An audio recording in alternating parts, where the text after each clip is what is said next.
take it at 300. They would like 310. In that interim period of time, the 320 offer comes in. Well, guess what? The buyer's agent moves forward, makes all the changes, gets initials, sends it back in. And these days, because the market is moving so quickly, it is likely that a 320 offer was accepted in that short period of time.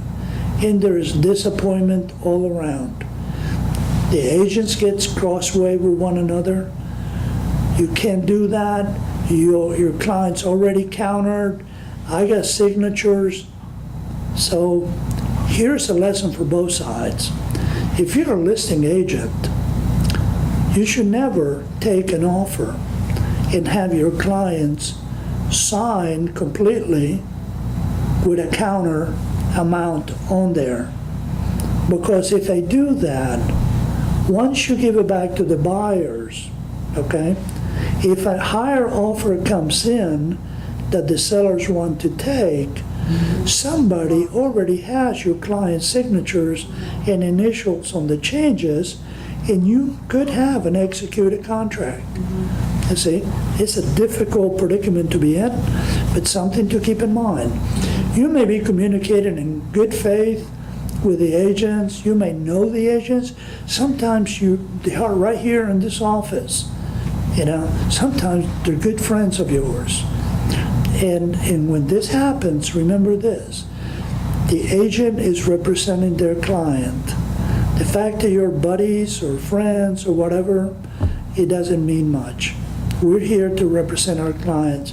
My point is that it's extremely important that you understand and that you make your clients understand that because there was a verbal offer or counter, it doesn't mean much until signatures are all together on an executed contract. So as a buyer's agent, would you say never, on the other end, don't accept any offers from another agent verbally?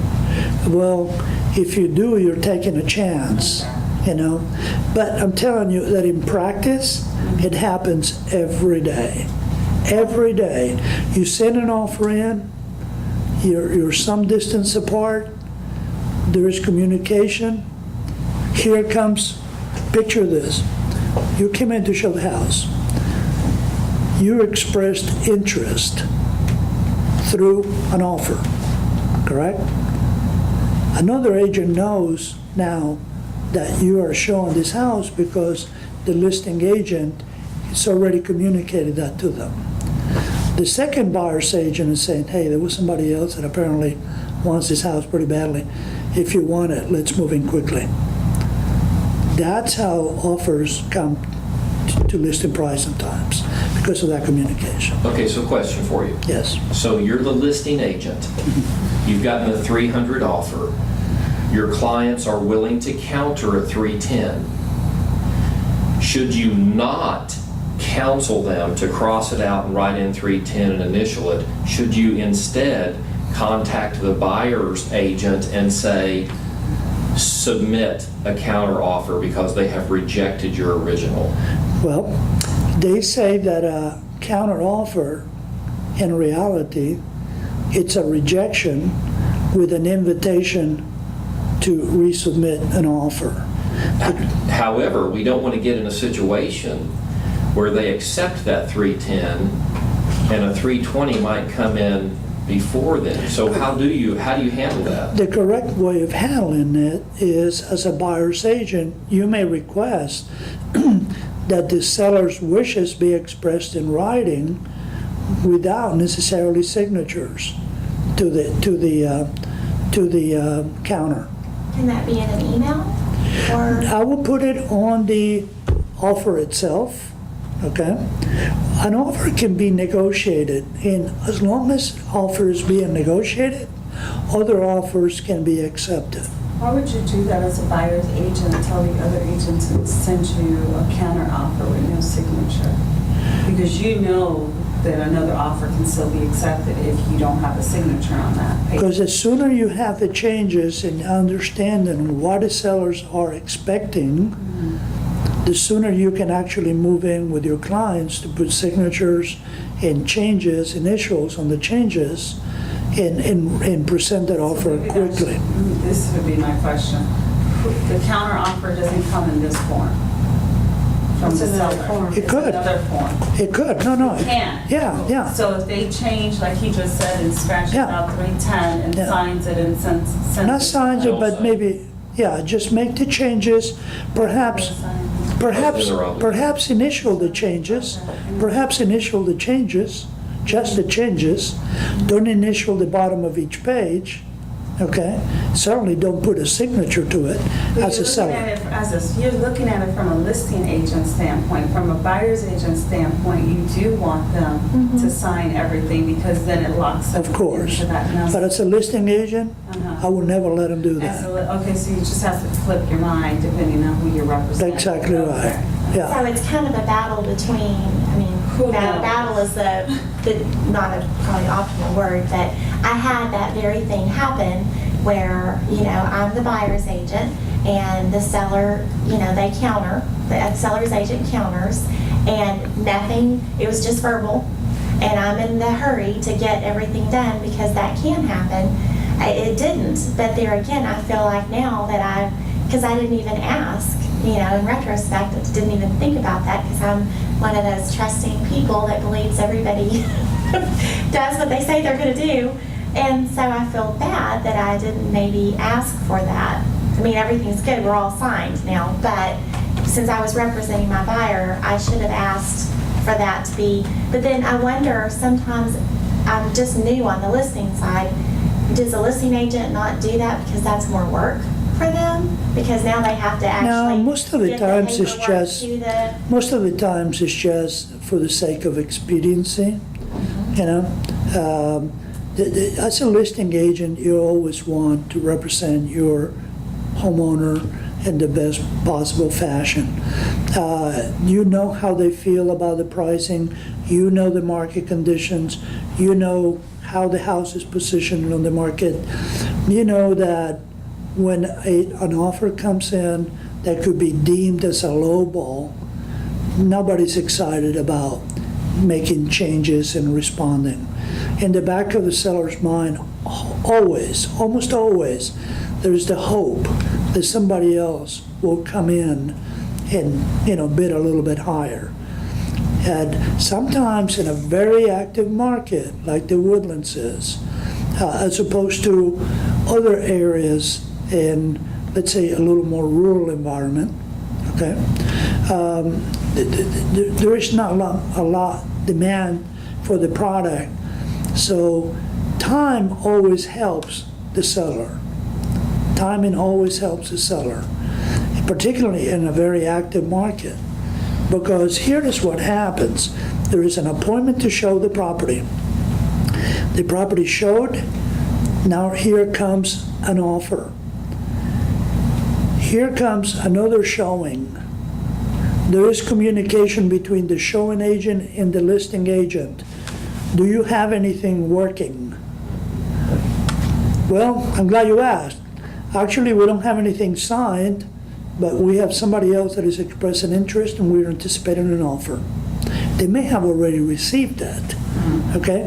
They're just buying time. So here comes buyer's agent number 2. Hey, I understand somebody else looking at the house. I'm thinking that if you're going to have a shot at it, if you really like it, make your highest and best. Well, highest and best means what? Offer as much as you can so that you will not regret losing it if somebody buys it for $1 more, right? So sometimes it's a number above the listed price. Sometimes multiple offers, they're all above listed price. And nobody really knows who's got the highest until the very end. That's why nobody likes multiple offers. The only ones that like multiple offers are the sellers. But guess what? Sellers' agents don't. Because no matter what they do, they're going to make somebody mad. Typically people that you know and you deal with all the time. then there is another danger, that the property, although may be perceived as good value by a buyer who wants to offer $20,000, $30,000, $40,000 more than the listed price, it may not appraise. And when it doesn't appraise, that is like poison in the water. Guess what happens when it doesn't appraise? The buyer says, well, obviously I'm paying too much for this property. I want to pay only as much as the appraisal says it is. The seller is thinking, this appraiser doesn't know what he or she is doing. My property is worth more than that. So we just got the wrong appraiser. If you don't like it, we'll see you later, kind of a thing. We're going to go to buyer number 2. Perhaps they appreciate it more. So there is all these emotions, and you as a listing agent or as a buyer's agent, you never really know where you stand, because it's about your clients, it's not about you. It is not unusual for buyers to get spooked by multiple offer situations, because what do you think that is going through their mind? We're not going to get into a bidding war. We're not going to get into a bidding war. You know, this may be a very nice home. I have had it happen. I had 3 interested buyers on one property. All 3 offers were above listed price, one by 10, the other one by 20, the other one by 30. Okay? Same day, within 5 hours. Okay? Somebody's happy, they got it. Okay? All of a sudden, they start thinking, did we do the right thing? Did we offer too much? We got it, but what if we made a mistake? The other 2 are now upset that they lost it because they were offering more than the property was listed for. So for a period of time, this property is being evaluated. Inspectors come in, surveyor comes in, appraiser comes in. At the end of the day, an appraisal value gets listed on there, and it's less than what the offer was that they came in for. So now the seller is upset, the buyer is upset. The buyer says, no, we already lost some money on this. Option fee and inspections, plus the appraisal, we're in almost $1,000. We want out of this. So they get out of this. So there were buyers 2, buyers 3, right? So you're going to go back to them.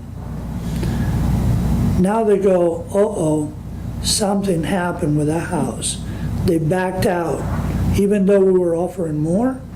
Now, there's got to be, let me have the inspection report. We want to see it. Okay? So you have to give it to them.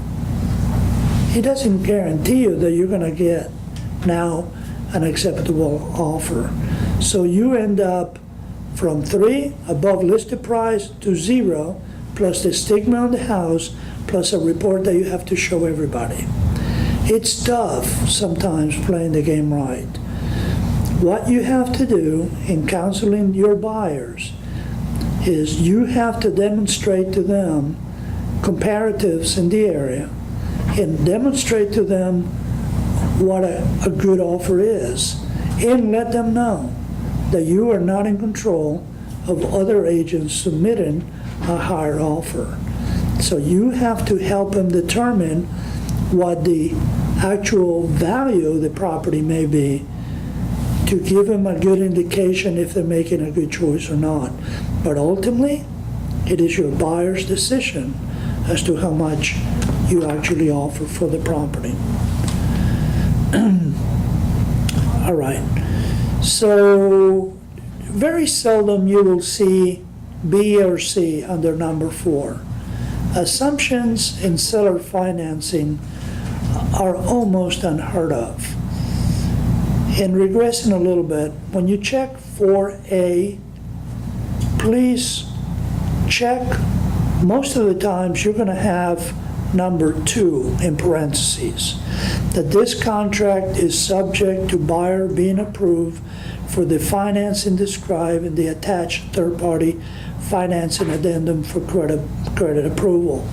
Because if you don't check that box, that means that their earnest money could be at stake. Okay? That make sense? And there is an addendum that we will see in a few minutes. Yes. Any questions? All right. And please forgive me, this is my own template, so I have this information filled in already. But in number 5, this is where we demonstrate what the earnest money is going to be and who the title company is going to be and where they're located. Number 6 is where you describe who is going to be paying for the title policy and the survey, okay? Not the survey, but title policy and survey is the title, but the survey is described further on. The title policy itself is governed by the Board of Insurance. No title company will give you 2 different title policy price. Prices will be the same no matter which title company you choose. What is different is escrow fees and other fees associated with the process of doing the legal work. So this, most of the times in our area, the responsibility of the title policy is actually of the sellers. Not to be confused with the buyer's side title policy, and you will have a class on this, ancillary class relating to title. But this is where you actually demonstrate who will be paying for the seller side title policy. What does a title policy do? Conveys clear title? Or Right, it right. shows that- It actually, it's the research to document the title is clear, that there are no judgments against the properties, no liens, or at least that they're going to be resolved before closing. That is a necessary part. You always want to make sure that you're dealing in the purchase of a property with someone who is entitled to selling it. Sometimes there are divorces, sometimes there are judgments, sometimes there are liens against the property, and all of these get disclosed during that research. So if something does come up regarding the title, they go to represent you in court? Is that what you're trying to- That is, well, actually, it doesn't, they don't even have to go to court. Sometimes they can resolve it ahead of time. That is an insurance policy to demonstrate that if there was a title fault somewhere, that they become responsible for resolving the issue. So that sometimes could be thousands of dollars that the insurance policy covers. So Raul, is the rationale for the seller paying for the title policy just the fact that I'm representing that I have the right to sell this property and therefore I should fund that presentation? It's peace of mind to the buyer, Okay. really. Yeah, it actually demonstrates ownership and clear title to the property. I have the right to transfer this property to you, and there are no other individuals or entities that have an interest on the property. Simple as that. Do you ask them who wants to pay for the policy, or is it common that usually the... Common practice is that the seller will pay for the title policy. Common practice. However, there are situations and where the offer is so low that the sellers are not willing to pay for anything. You know, sometimes they're up against a wall, they have to sell, they want to move on with their lives, they're being relocated, whatever. And somebody comes in with a lowball offer, 15% less, 20% less.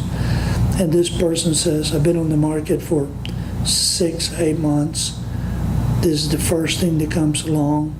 I'm going to take my losses. But before I go upside down, I'm not going to offer one more penny for anything. The buyer will become responsible for everything. And that is negotiable. It is negotiable. Just because it is common practice in the area, it doesn't mean that that is mandatory. That is always negotiable. Notice that there is, in the commitment, there is the 20-day period where the title company, once they receive the contract, they have to furnish the commitment to the buyer through the title company. So that is set already in place in your promulgated contract. Then comes the survey. Oh, before we go Yes, sir. on that, it specifies 20 days. Does it typically take them that long? No, it typically takes about 10 days. Okay, and it says on here it automatically extends another 15 days if they can't get it done in 20. Right. If there is cloud title, sometimes they have to resolve some of the issues Yes. in the process. But what happens is they will give you a notice within 20 days of that. Okay. And then the clock will, start ticking for that. But typically is they have to give notice to the buyer as to the state. And having said that, let me say there is due diligence on your part as a buyer's agent. Once a title commitment is produced, you should review Schedule C of the title policy. Okay, Schedule C, it's where it reveals any discrepancies from what you may understand it. That's where the liens show up. That's where the judgments show up. That's where the mortgage shows up. So make sure you review that and that you give a copy of that to your client. Raul, this Yeah. is what I was going to ask. At what point, this is between, buyer and seller, how do we know what's going on? Are we supposed to be in contact with the title company during this time? If they do Always. find something, how often should you, because I have a situation going, how often do I need to be in contact with the title company just to check on things? A good title company will keep you informed all along the way. We should not ever delegate that responsibility to the title company. Anytime that there is a step that needs to be taken by a third party, a title company, a lender, a appraiser, a surveyor. Anytime there is a third party associated with this process, we need to understand where we are in the process. And having a good understanding and a clear line of communication between yourself and the title company, it's an excellent idea. That's what we always try to land in a title company that will take good care of us and give us the truth the first time. You will not have to spend hours or days hunting for the closer, and more than anything, they will educate you ahead of time and bring to your attention when there may be an issue. Because the worst thing that can happen is actually that you will not discover that there is a problem until it becomes the client's attention. You So know, being new in this, should I just call them up and say, I'm just checking in, how's everything looking? I mean, I don't know what my role is as far as what I'm supposed to be doing. That's where I point out that you should always look at the Schedule C, because they don't need us to be telling them what to do. We know what the timelines are. They do what they do well. What we want is clear communication. So once they produce a title commitment, you may ask the question, how does everything look to you? And that will convey an opinion, an educated opinion on their part as to how they see it. You know, you may say, look, I'm fairly new at this, you know, do you see anything that I should bring to the attention of my client? And that frequently will open the door for them to share with you if there are any issues. Yeah. The title company, I know you said the seller pays for it, they pick it out also, I assume. Not necessarily. That's another negotiable item. Common practice is that if I'm the listing agent, I want to have a little more say-so That's as right. to what the title company is going to be. Also, common practice tells me that if you're a newer agent and I've got the buyer, and because you want to sell the property, frequently you will let me pick the title company simply because I got the buyer and act a little more assertively. You know, we don't get into fights over title companies, but we know what's in our best interest from prior experience. So when we identify title companies that will help us save our skin, we want to be loyal to them because they can prevent all sorts of problems. They can help you sometimes give you information that you should be aware of about, if you're representing the seller, about buyers having issues with the lender. You know, we're not able to get a hold of the lender. You know, and so if you got a problem in communication with the lender, it is very important that you make your client aware that there could be an issue here. The lender is not surfacing for the buyer. You know, I'm going to have to make a phone call to make sure everything is okay. Yes, Frank. Well, I just figured I answered my question. I was thinking, why would a title company ever be in contact with a buyer's lender? But it's because they're setting up closing. Correct. And the funding. All of the information that comes to the title company, that's a beautiful thing about the title company. We think of ourselves and our business as the hub of information. When we go into a transaction, the true hub of information is the title company. They are the escrow officers. They are responsible for all monies, and they are responsible for paying all entities and collecting all funds. That should tell you that that's a powerful position to be in. Much more than that, they are the ones who would tell you if everything is okay with title to this property, you know, with the information as provided by the sellers. So it's, the title company is probably one of the most powerful players in this whole transaction. So I guess my question was more so to you, does me as an agent, should I have a specific title company that I work more often than not? You will have your favorites based on your sense of confidence in relationship with your closers, okay? You should not be in a situation where you don't know who your closer is, or you're having to go through the receptionist every time. You should have a very close relationship with your title company. What do you mean by closer? The person who actually sits at the table, But that's provided by that's the escrow the officer. escrow office, okay.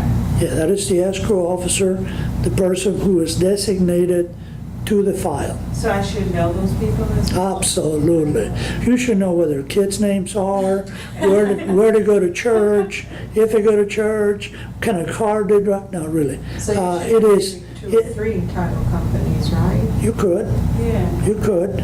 You could have 10, you know? There are people that are very supportive of your business. There are people that they're in the business of prospecting as well. So you're going to be approached by Yeah. multiple. I was like, oh, Yeah. I already. Yeah. So you are the equivalent to a brand new driver with money in your wallet, and I'm the car salesman. You know what I mean? That's what the title company does, is they want new relationships. You're looking for buyers and sellers, right?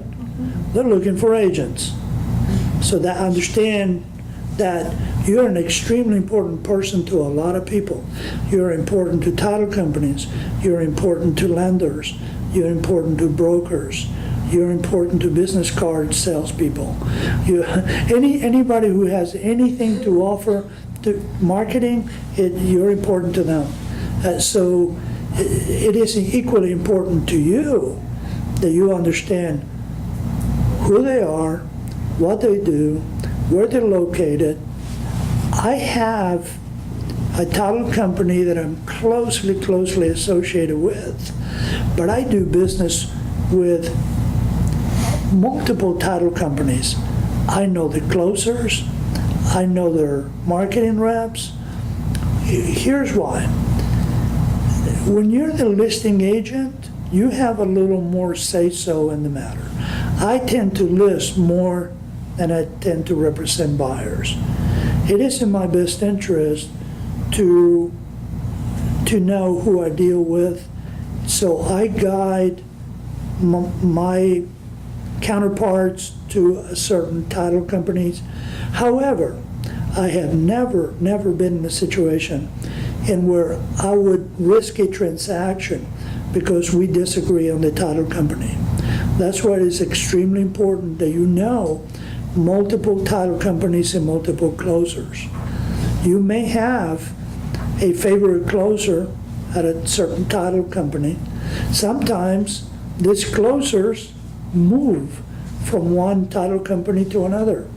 Sometimes you follow the closer, instead of the title company, because you have a great relationship, because they tell you the truth, because they save your skin, because they make you look good, because they're valuable to your relationship with your clients.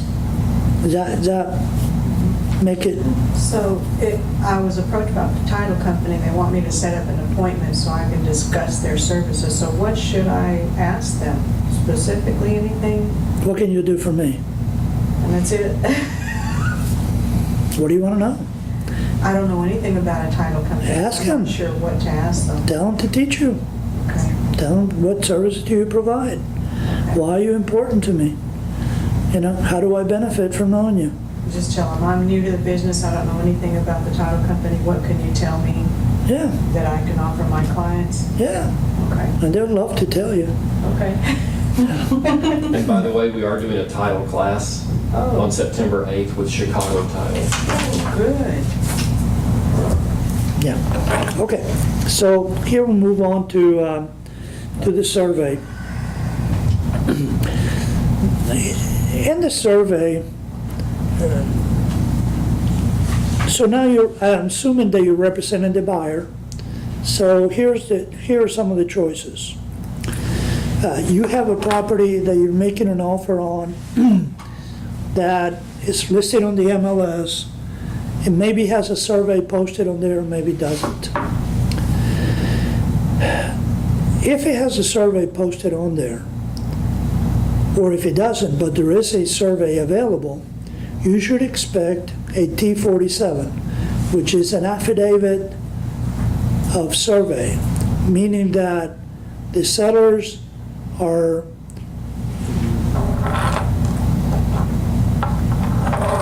conveying a survey that supposedly was not altered in any way by means of adding on to the structure.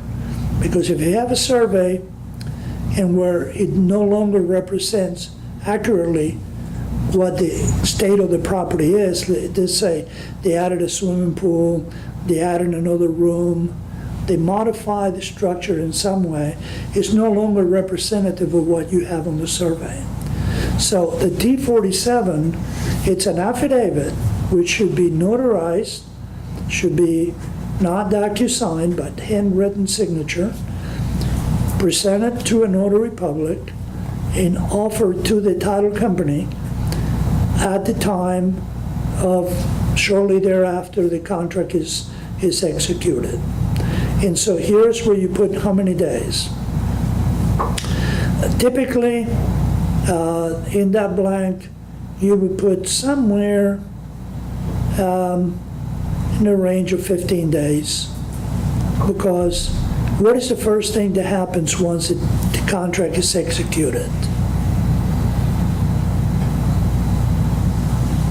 Checks are exchanged, earnest money goes to the title company, option fee goes to the seller's agent so that they can give it to the sellers, checks get deposited. Your next step is what? Schedule inspections, ASAP, as soon as possible. Because the clock is ticking. As you will see in the contract, there is a specific number of days that you have requested for the buyers from the sellers as an option period. Option period is a period of time in where your buyers will have the unrestricted right to terminate for whatever reason. At that point in time, they will have basically committed that money that they're offering in exchange for the period of time, and the sellers can cash a check and go to dinner or do whatever.